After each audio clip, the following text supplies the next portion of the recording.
Hello my dear students, good evening to all of you and welcome to my YouTube channel Mukherjee study centre. আজকে আমি তোমাদের সামনে উপস্থিত হয়েছি আন্ডার এবং বিনিথ এই দুটি প্রিপোজিশন নিয়ে।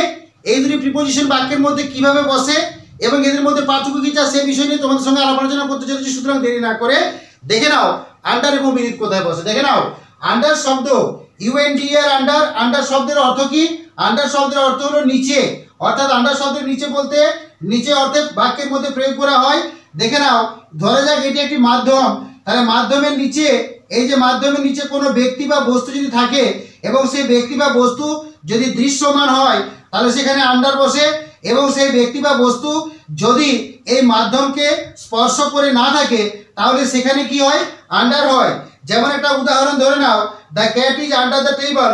বিড়ালটি রয়েছে টেবিলের নিচে, সুতরাং বিড়ালটি টেবিলের নিচে রয়েছে, টেবিলটাকে বিড়ালটা স্পর্শ করে থাকেনি, সুতরাং এই ক্ষেত্রে the cat is under the table, এই ক্ষেত্রে কিন্তু বিড়ালটির ক্ষেত্রে এখানে আন্ডার প্রয়োগ করা হবে।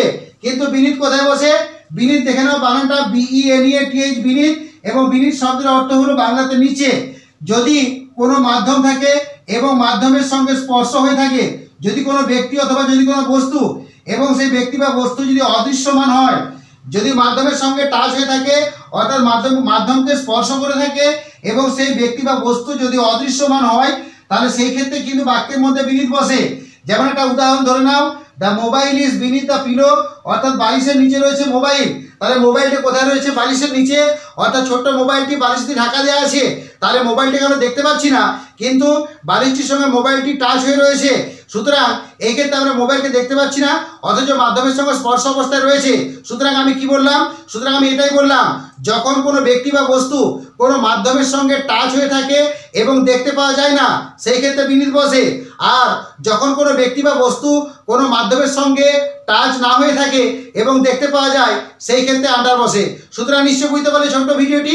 আজকে এই ভিডিওটি তোমাদের সকলের জন্য আমি তৈরি করলাম, যে বিশেষভাবে ছাত্রছাত্রীদের তৈরি করলাম যে কিভাবে আন্ডার এবং বিনিথের এ ব্যবহারটা সহজে বোঝা যায়।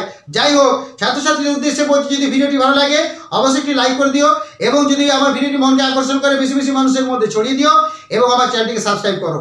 যে সমস্ত শ্রদ্ধেয় দর্শকগণ আমার চ্যানেলে আসছেন তিনাদেরকে আমার চ্যানেলে আসার জন্য আমি বিশেষভাবে আপনাদের প্রতি কৃতজ্ঞ, এবং আপনাদেরকে আমি বিশেষভাবে অনুরোধ করছি আমার চ্যানেলে আসুন, ভিডিও দেখুন এবং আমার চ্যানেলটিকে সাবস্ক্রাইব করুন, কারণ আমি ব্যক্তিগতভাবে আপনাদের সক্রিয় সহযোগিতা কামনা করি।